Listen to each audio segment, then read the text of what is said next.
Welcome to एके पाठशाला पिला माने आज भिडियो आम तुम पंचम श्रेणी साहित्य बहिर पाठ 2 न्यायर सिंहासन आज पढ़ा एवं बुझा। ए न्यायर सिंहासन जो विषयटी रही ए कौन रही आम या भलसे पढ़ा आ बुझा। तो जो मैंने पंचम श्रेणी पिला अच्छ भिडियो शेष जाए देख तुम सांग साथी भिडियो शेयर कर। आम आज पढ़ा न्यायर सिंहासन। तो चल पिले पाठ करवा। अनेक वर्ष तलर कथा उज्जयिनी नाम एक ऐतिहासिक तथा प्राचीन नगरी थिला। अच्छा बहु पुरादिन पुराणा दिन कौन तलर कथा ये कहुई जोटि कि उज्जयिनी नाम एक ऐतिहासिक प्राचीन नगरी थिला। सेठारे भोजराज नाम जड़े राजा राजत्व करते। अर्थात ये जो उज्जयिनी जो नगरी प्राचीन नगर थिला सेठारे राजा थिले किए ना भोजराज। तांको नगरी को लगी धारापुरी बोली गोटे ग्राम थिला। तांकर सही राजा ये जो भोजराज राजा तांको नगरी को लगी धारापुरी बोली गोटे गाँ थिला। धारापुरी बोली गोटे ग्राम थिला। सेठारे एक सुदीर्घ पड़िया थिला। ये जो धारापुरी गोटे बड़ पड़ियाटे थिला। प्रत्येक दिन अनेक पिला से पड़िया को खेलिया आसती। पड़ियार गोटे पटे उच्च चिकण पत्थरटे थिला। अर्थात पड़िया को जो पिला सब खेलिया आसती से पड़ियार गोटे पटे गोटे बड़ पत्थरटे थिला। पिला माने मिसी सेठारे गोटे मंचा तैयारी कले। जेते सब पिला खेलिया को आसती जेते सब पिला समस्त मिसी गोटे मंचा तैयारी कले। मंचाटी सिंहासन भली देखा जाउथिला। मंचा तैयारी परे पिलाटीए सेथिरे थिवा पत्थर उपर बसी पड़ला। ये जो मंचा समस्त पिला मिसे तैयारी कले। गोटे पिला कौन सेथिरे थिवा पत्थर उपर बसी पड़ला। सबु सांग को डाकी कहिला जेते सब सांग थिले तांको डाकी कहिला ए सिंहासन आजिठू मोर। अर्थात ये जो समस्त मिसी जो सिंहासन करथिले जो मंचाटी तैयारी करथिले दिने गोटे पिला ता चढ़ी कहिला बसिला और कहिला जे ये जो सिंहासन अर्थात ये जो मंचा आजिठू मोर मो राजा तुम्भे माने मोर पारिषद वर्ग। से कौन कहला सब पिला जे मु हेउछि राजा तुम्हें हेउछ मोर पारिषद। अर्थात मोर राजार जमती राजा सब था मंत्री पारिषद अन्य पारिषद सब से भली से कहला जे मु राजा तुम्हें मोर सब पारिषद। तुम्हें माने जन जन कर तुमर अभियोग मो निकट को आण। कौन कहला जे तुमर जो कौन अभियोग अच्छी से सब मो निकट को आण मु से विचार करी। यही से पिलाटी कहला। तापर कौन अच्छे आम पढ़ा पिले। तापर ये अच्छे पिले देख सभी मिसी विभिन्न प्रकार अभियोग गोटे पर गोटे राजा निकट उपस्थापन करती। सब पिला नहीं कले। पिलाटी मंचार सिंहासन बसी समस्त अभियोग शुणे और तुरंत समस्त को खुशी कला भली कौन फैसला शुणाए। से जो पिलाटी से मंचा पर बसे एवं जिते सब अभियोग आसे सब पिला पड़िया खेलुवा बेले जो अभियोग करते से फैसला करी समस्त को खुशी कर दिए फैसला रे समस्ते खुशी हुंती। पिला माने नियमित एभली खेल खेलती और बहुत मजा करती। यही खेल प्रतिदिन करती। अर्थात से जो पिलाटी राजा हुए एवं अन्य पिला माने सेमानकर अभियोग नहीं करती यही प्रतिदिन खेलती। पड़िया दे जाउथिबा बाटोई माने मध्य पिलांक ही खेल को उपभोग करती। से पड़िया करे जो लोक मान सब जाती बाटोई सब जाती से लोक माने मध्य पिलांकर ही खेल को देखती और राजा भावे मंचासीन पिलाटीर विचार शैली को देखि आश्चर्य प्रकट करती। से जो पिलाटी निजको राजा बोली कही मंचार बसी विचार करे ताको मध्य देखती लोक माने एवं तार विचार शैली को देखि आश्चर्य होते कौन आश्चर्य होता। बेले बेले निज निज मध्य कुहाकुही होते कि ये बालक देहरे किछि दैवी शक्ति रही फल से एभली सुंदर उपयुक्त विचार प्रदान करिपारुछि। लोक एक कथा कहते। तापर कौन आम पढ़ा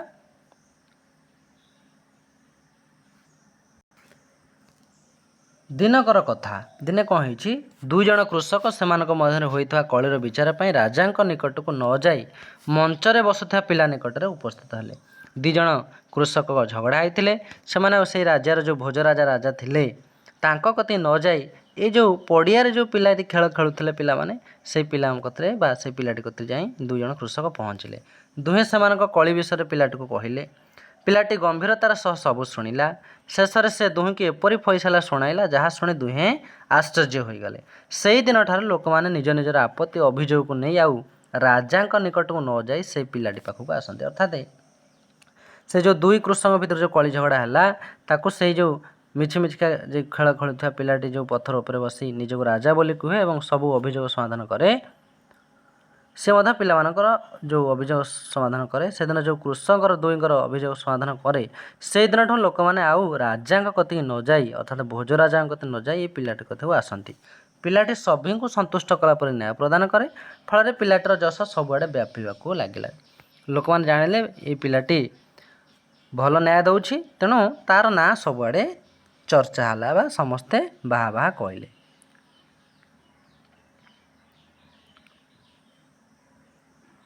ତାପରେ ରାଜାଙ୍କ ନିକଟରେ ପିଲାଟିର ଖ୍ୟାତି ମଧ୍ୟ ପହଞ୍ଚିଗଲା। ଭୋଜରାଜ ମଧ୍ୟ ଜାଣିଲେ ଯେ ଏଇଭଳି ମୋ ରାଜ୍ୟରେ ଜଣେ ପିଲା ଅଛି ଯିଏକି ଏଇଭଳି ସମସ୍ତ ନ୍ୟାୟ ଦେଉଛି। ପ୍ରଥମେ ସେ ବହୁତ ରାଗିଗଲେ। ରାଜା ଏହା ଶୁଣି ରାଗିଗଲେ ଯେ ମୁଁ ରାଜା ହେଇ ଲୋକ ମୋ କତିକି ଆସୁନାହାନ୍ତି, କିନ୍ତୁ ସେ ପିଲାଟି କତିକି ଯାଉଛନ୍ତି। ପ୍ରଥମେ ବହୁତ ରାଗିଗଲେ, କିନ୍ତୁ ପରେ ସେ ମନସ୍ଥ କଲେ ଯେ ପିଲାଟି ନିକଟକୁ ଯିବେ ଓ ପିଲାର ବିଚାରଧାରାକୁ ଦେଖିବେ।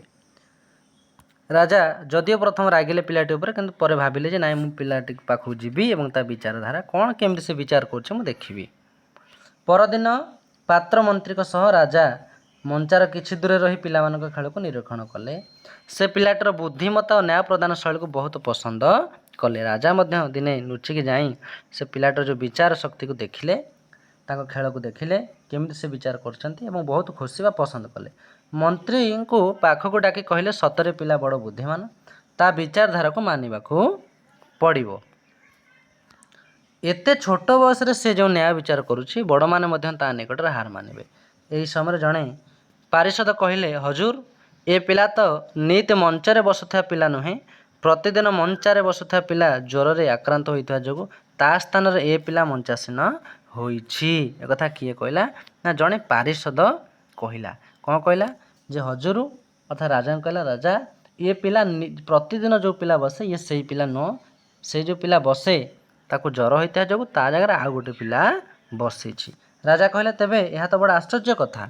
ଯାହା ବି ହେଉ ଏହି ମଞ୍ଚା ସିଂହାସନ ନିଶ୍ଚୟ କିଛି ଚମତ୍କାରତା ଅଛି।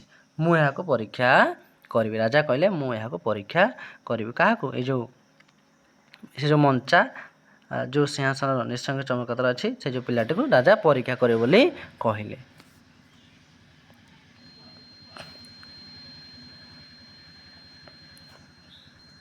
ତାପରେ କ'ଣ ନା ରାଜା ତତ୍କ୍ଷଣାତ ସେ ମଞ୍ଚା ତଳକୁ ଖୋଳିବାକୁ ଆଦେଶ ଦେଲେ। ସେ ମଞ୍ଚାକୁ ପରୀକ୍ଷା କରିବାକୁ ଯେତେବେଳେ ରାଜା କହିଲେ, ମଞ୍ଚା ତଳକୁ ଖୋଳିଲେ।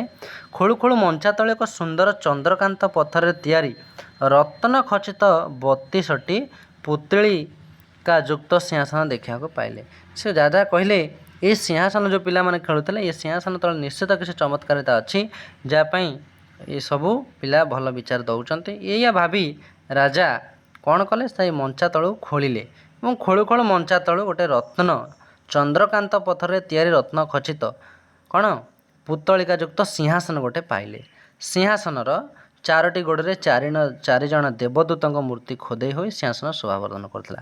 ସିଂହାସନ ଯେଉଁଟା ପାଇଲେ ରତ୍ନ ସିଂହାସନ, ତା ଦେହରେ ଚାରିଟା ଗୋଡ଼ ଯେଉଁ ସିଂହାସନ ଥିଲା, ତାରେ ଦେବଦୂତଙ୍କର ମୂର୍ତ୍ତି ସବୁ ଖୋଦିତ ହୋଇଥିଲା। ମାଟି ତଳୁ ସିଂହାସନ ମିଳିବା କଥା ପବନ ବେଗରେ ଚାରିଆଡ଼େ ବ୍ୟାପିଗଲା। ସେ ଯେଉଁ ସିଂହାସନ ମାଟି ତଳୁ ମିଳିଲା ବୋଲି ସବୁ ଲୋକ ରାଜ୍ୟ ସାରା ଜାଣିଗଲେ। ହଜାର ହଜାର ଲୋକ ସିଂହାସନ ଦେଖିବାକୁ ଭିଡ଼ ଜମାଇଲେ। ଜଣେ ବିଦ୍ୱାନ ପଣ୍ଡିତ ସିଂହାସନ ଦେଖି କହିଲେ, ଏହା ସାଧାରଣ ସିଂହାସନ ନୁହେଁ।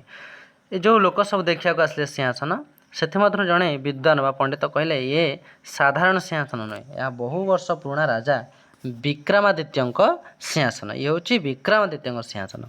ଏହା ଉପରେ ରାଜା ବିକ୍ରମାଦିତ୍ୟ ଉପବେଶନ କରି ସତ୍ୟ, ଧର୍ମ, ନ୍ୟାୟର ବିଚାର ପ୍ରଦାନ କରୁଥିଲେ। ସୁତରାଂ ଏହା ଏକ ନ୍ୟାୟର ସିଂହାସନ। ଏଇ ଯେଉଁ ସିଂହାସନ ଯେହେତୁ ବିକ୍ରମାଦିତ୍ୟଙ୍କର ସିଂହାସନ ଥିଲା, ମାଟି ତଳେ ପୋତି ହେଇଥିଲା, ତେଣୁ ଏହା ଏକ ନ୍ୟାୟର ସିଂହାସନ।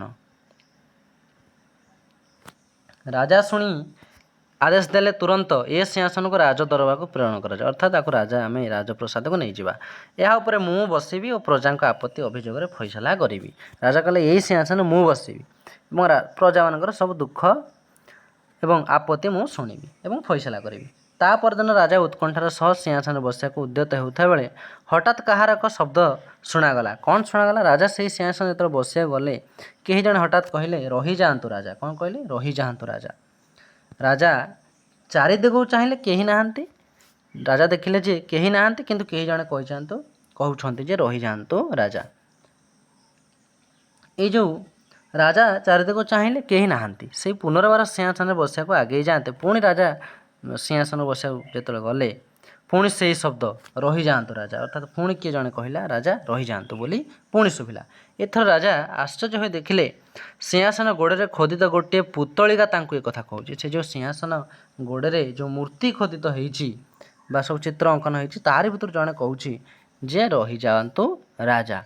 पुतुलिका पुणी कहला राजा आपण कौन ए सिंहासन बसिया को योग्य से जो सिंहासन जो चित्र होता जहाँ पुतुलिका चित्र सी कहला जे आपण कौन ए सिंहासन बसिया को योग्य एक कथा ये पचारा आपण कौन दृढ़तार सहित कहीपर कि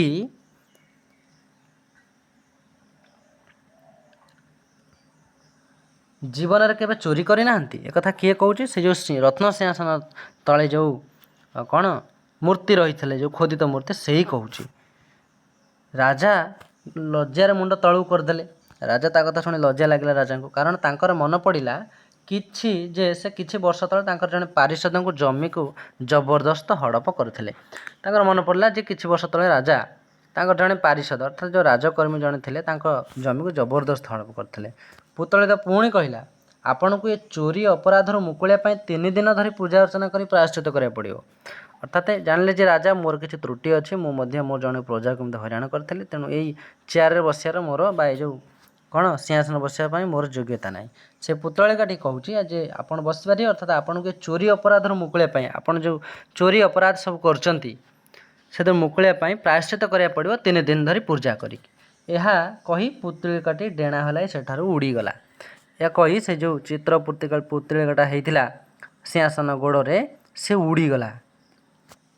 राजा पुतलिकार कथा अनुसार 3 दिन धरी पूजा अर्चना उपवास करी चतुर्थ दिन सिंहासन बसिया गले हेले ये कौन पुणी द्वितीय पुतलिका कहवाक लगिला राजा जो 3 दिन पूजा पर पुणी जाए बसिया लगिले पुणी द्वितीय पुतलिका कहवाक लगिला रही जातु राजा से पुणी कहला रही जातु राजा कौन आपण दृढ़तार सहित कहीपर कि जीवन में कहीं मिछ कही ना बोली। राजा कहले मु तो पिला बेले कौन ना कौन असुविधार पड़ता बेले मिछ कहीदे थाए पुणी द्वितीय पुतलिका राजा कथा शुणी डेणा हलाई आकाश को उड़ीगला अर्थात राजा मिछ केबे ना केबे कहिसंती। राजा पुणी 3 दिन धरी पूजा अर्चना उपवास करिया परे सिंहासन रे बसिया गला बेले तृतीय पुतलिका राजा को पुणी अटकाई कहला सिंहासन बसिया पूर्व कहतु आपण क्या केबे कौन जीवन में आघात पहुँचाई ना आपण कौन क्या जीवन में कष्ट दे ना। राजा यह शुणी पछकू पुणी घुंचीगले। तृतीय पुतलिका अन्य मान परि डेणा हलाई ऊपर को उड़ीगले। राजा पूर्वपरी पुणी 3 दिन धरी पूजा अर्चना उपवास कले। पूजा शेष से सिंहासन बसिया को उद्यम कला बेले चतुर्थ पुतलिका बाहरी पड़ला जो सिंहासन जो 4टी गोड़े 4टी पुतलिका बा चित्र सब अंका होता चतुर्थ पुतलिका को बाहरी पड़ी कहला रही जातु राजा। जो पिला ए सिंहासन बसुला से अत्यंत सरल और निष्पाप थिला ता मन कलुषित नथिला ए जो सिंहासन जे बसला सी निष्पाप थिला ता मन कलुषित नथिला तुमे जदि निजक योग्य बोली मन करुछ तेबे सिंहासन रे बसी पार। राजा बहुत समय धरी भाविया को लगे निजक निज कहले जदि गोटे सामान्य पिला ए सिंहासन बसी पार तेबे मु राजा भावे तो अधिक योग्य पुणी मु धनवान बलवान और बुद्धिमान एणु मु ए सिंहासन बसिया को अधिक उपयुक्त। राजा यह भाविले यह भावी सिंहासन बसिया को अग्रसर होगा मते चतुर्थ पुतलिका सिंहासन सहित आकाश मार्ग डेणा हलाई उड़ीगला अर्थात चतुर्थ पुतलिका कौन कला सिंहासन टाक नहीं टोटाली आकाश को उड़ीगला। राजा न्यायर सिंहासन बसवा आउ हैला ना अर्थात राजा कौन से जो न्यायर सिंहासन रे बसी पारिले नाही अर्थात प्रत्येक जीवन रे समस्ते किछि ना किछि मिछ कही थांती अन्य मान को ठकी थांती एक कथाटी कह राजा मध्य से वंचित नथिले जहाँपाई छोट पिलाटे हो मध्य तार सरल निष्कपट हृदय पाई से सिंहासन बसिकी राजार बा राज्यर लोक मानकर सबू कौन दुख शुणुला और न्याय दे पारुला किंतु एते बड़ राजार राजा भोजराज मध्य सेतिक करि पारिले नाही।